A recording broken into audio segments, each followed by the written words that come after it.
Nubuat Al-Quran tentang dua kejahatan Bani Israel di muka bumi. Nubuat Al-Quran tentang peran Bani Israel menjelang hari kiamat telah diawali dengan kalimat, dan telah kami tetapkan terhadap Bani Israel dalam kitab itu, sesungguhnya kamu akan membuat kerusakan di muka bumi ini dua kali, dan kamu pasti akan menyombongkan diri dengan kesombongan yang besar. Quran Surat 17, 4. Ada beberapa penafsir Al-Quran yang menganggap bahwa salah satu atau dua perusakan yang akan dilakukan oleh Bani Israel ini telah terjadi sebelum periode Nabi Shallallahu Alaihi Wasallam.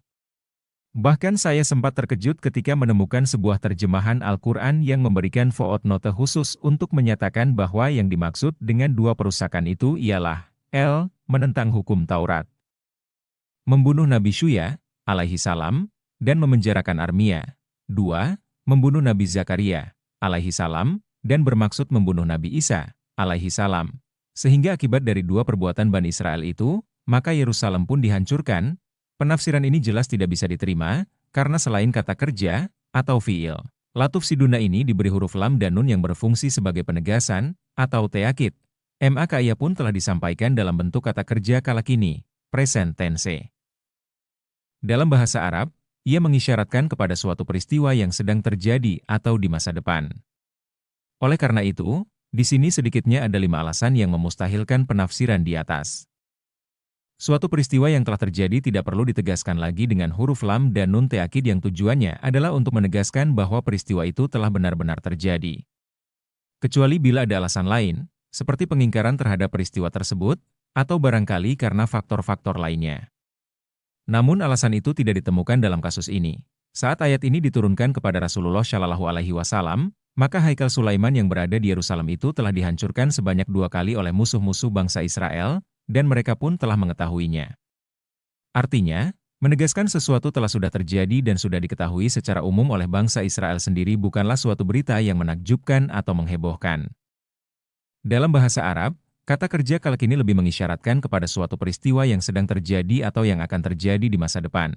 Ayat keempat memiliki konteks dengan ayat selanjutnya, yaitu ayat ke-5-7 dan juga ayat 104 yang membicarakan tentang efek atau akibat yang akan diderita oleh Bani Israel setelah mereka melakukan dua perusakan tersebut. Kemustahilan terakhir atas penafsiran seperti ini lantaran terdapatnya pernyataan di bagian akhir pada ayat tersebut yang mengatakan bahwa implikasi dari dua perusakan itu adalah menyombongkan diri dengan kesombongan yang besar. Maksudnya, apabila salah satu atau kedua perusakan ini memang pernah terjadi sebelumnya, sebagaimana yang ingin ditafsirkan dan ia terkait dengan kehancuran Haikal Sulaiman di Yerusalem, maka tidak mungkin kehancuran kuil Yahudi itu malah mengakibatkan bangsa ini yang menyombongkan diri dengan kesombongan yang besar. Quran Surat 17, 4. Untuk itu, nubuat dalam surat Al-Isra ini sebenarnya memang belum terjadi sewaktu ia diwahyukan kepada Rasulullah Shallallahu Alaihi Wasallam, baik itu untuk perusakan yang pertama maupun yang kedua. Bahkan wahyu Al-Quran ini justru ingin menubuatkan kepada muslimin bahwa di suatu saat, di masa depan nanti, bangsa Israel akan membuat dua perusakan di muka bumi yang implikasinya katastrofik. Di sini, Al-Quran juga menambahkan lagi bahwa selama 2 periode perusakan itu, bangsa Israel akan menyombongkan diri dengan kesombongan yang besar di Quran Surat 17, 7. Dalam menyampaikan maksud dari nubuat ini, Al-Quran sendiri tidak menyebutkan 2 jenis perusakan apakah yang akan dilakukan oleh bangsa Israel nantinya. Justru Al-Quran hanya menyebutkan 2 jenis hukuman Allah Subhanahu wa Ta'ala yang akan ditimpakan, yakni apabila mereka telah melakukan masing-masing dari 2 kerusakan tersebut.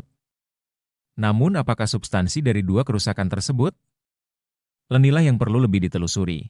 Hukuman Allah Subhanahu wa Ta'ala atas perusakan pertama, sebelum menjawab pertanyaan di atas, maka ada suatu hikmah yang perlu dipetik dari nubuat Al-Quran ini.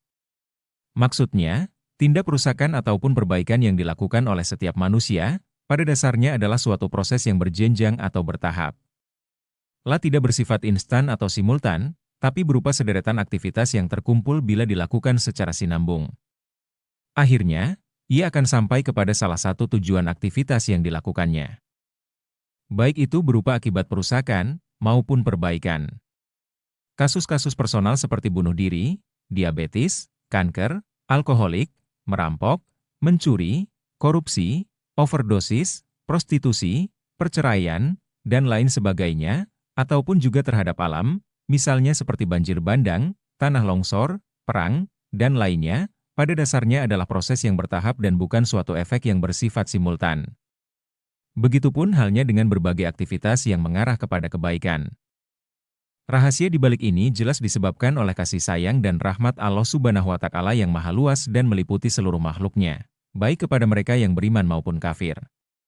Namun di balik semua itu, Allah Subhanahu wa Ta'ala juga memiliki berbagai ketetapan yang bersifat mutlak dan tak ada satu makhluk pun yang mampu menghindar darinya. Bahwasanya bumi ini dipusakai hamba-hambaku yang saleh. Quran Surat 21, 105, sedangkan orang-orang yang membuat kerusakan akan binasa. Untuk itu, tahap perusakan pertama yang dilakukan oleh Bani Israel adalah penolakan mereka secara terang-terangan atas kenabian Muhammad Shallallahu Alaihi Wasallam dan risalah Islam yang disampaikannya. Lalu mereka juga melakukan makar untuk mengajak setiap manusia untuk melakukan keingkaran sebagaimana yang mereka lakukan. Al-Quran dalam hal ini menjelaskan, dikatakanlah, hai ahli kitab, mengapa kamu menghalang-halangi orang-orang yang telah beriman dari jalan Allah Subhanahu wa Ta'ala, kamu menghendakinya menjadi bengkok, padahal kamu menyaksikan? Allah Subhanahu wa Ta'ala sekali-kali tidak lalai dari apa yang kamu kerjakan. Quran Surat Ali, Lemran, 99. Dan janganlah kamu duduk di tiap-tiap jalan dengan menakut-nakuti dan menghalang-halangi orang yang beriman dari jalan Allah Subhanahu wa Ta'ala, dan menginginkan agar jalan Allah Subhanahu wa Ta'ala itu menjadi bengkok. Dan ingatlah di waktu dahulunya kamu berjumlah sedikit, lalu Allah Subhanahu wa Ta'ala memperbanyak jumlah KAMU. Dan perhatikanlah bagaimana kesudahan orang-orang yang berbuat kerusakan. Quran Surat Al-A'raf 86.